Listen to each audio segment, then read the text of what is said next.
Hey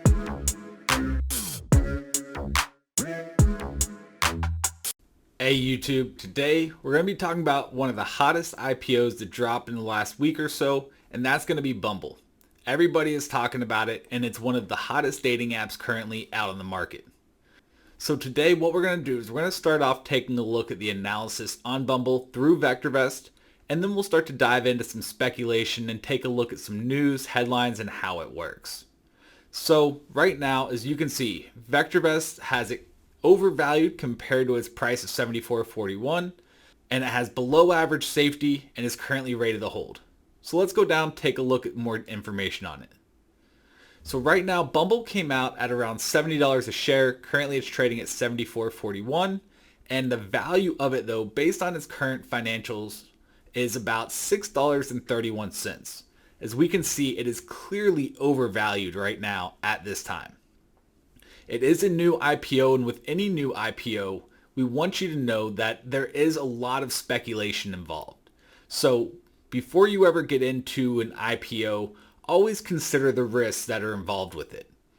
Right now, if we take a look at the key indicators here, the RV, we can see it has a 0.08 on a scale of 0 to 2. That's pretty poor. We look at the RS, or the safety factor, below 1 tells us there is a lot of risk in this stock. We look at the RT of 1.10. That is in a slight uptrend, but we typically like to see it well above that 1.1 threshold. And then overall, the VST rating of 0.8 tells us that this is not a good stock right now. But, it is a brand new IPO, so we can expect to see those lower numbers. However, the one thing that really stands out is that low RT.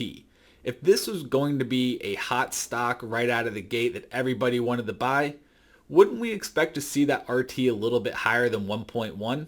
At least from my perspective, I would say yes. But you may have different thoughts. If you have different thoughts, let me know in the comments section below.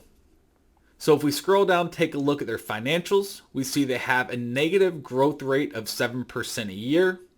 And if we take a look at their earnings per share, we see that they're forecasted to have a earnings per share of negative 34 cents 12 months down the road. That is not a good sign so far. So with Bumble, what we're seeing is some pretty poor fundamentals behind this stock.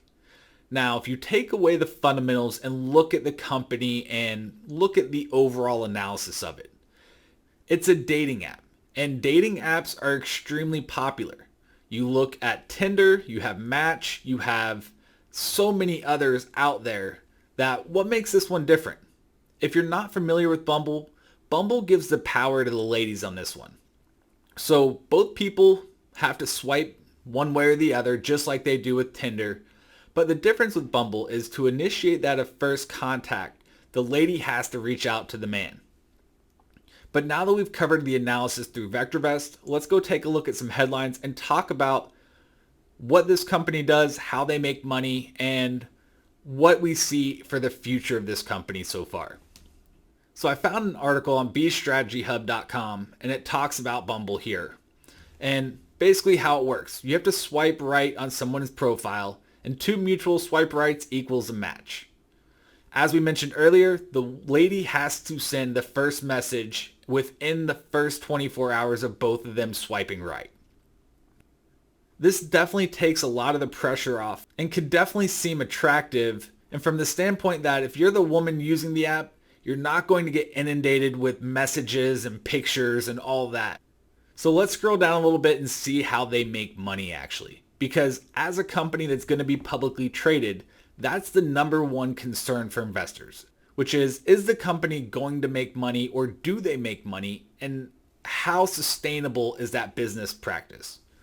So if we scroll down here a little bit, we see the 3 ways that they make money. First off, it is based more of a freemium model, so therefore there's not anything you have to pay for just to get access to it, which is great. That allows for a broader and bigger user base, which is always a plus for these kind of apps. They also have some in-app purchases for advanced features. I was looking at some of these. Some of these features are mostly geared towards the men, where you can actually pay extra to have that 24-hour period extended. You can also pay to get your picture posted back into somebody else's feed, so that way you get a second chance essentially, and a few other ways that they do that to generate money. Also, they have a subscription service as well. Now, this is great, but from a business model, how sustainable is this? There seems to be some key things for longevity purposes that really seem to be missing in their business model. So maybe they could change that. Maybe they could find new innovative ways to add some additional revenue. But for right now, their money-making opportunities are very slim. Also, the second thing to consider when looking at Bumble, as we all know, we've been going through a pandemic and people have not been able to go out, people have not been able to mingle, and that could really hurt a company that's based upon matching two people to go out and have dates and spend time together. So with the whole pandemic and the whole COVID-19 situation still in full effect, however, it is getting weaker, but still current in today's situation, this could seem to have a negative impact on Bumble. So with Bumble opening up at $70, that price target that they initially came out with seems a little high in my opinion. If you think that $75 price target is undervalued, let me know your reasons why in the comments below though. I'm curious to see your guys' thoughts on this. So for right now, just to recap what we've seen here. So far we've got Bumble, which is a hot IPO just coming out. That's a dating app.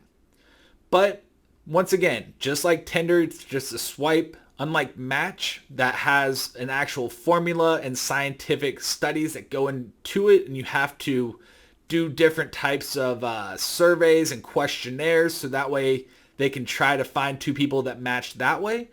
This is just simply a swipe app that we've seen plenty of in the marketplace, and the real difference is that the ladies get to make the first move. So from an initial look, it doesn't seem to have a lot of promise here.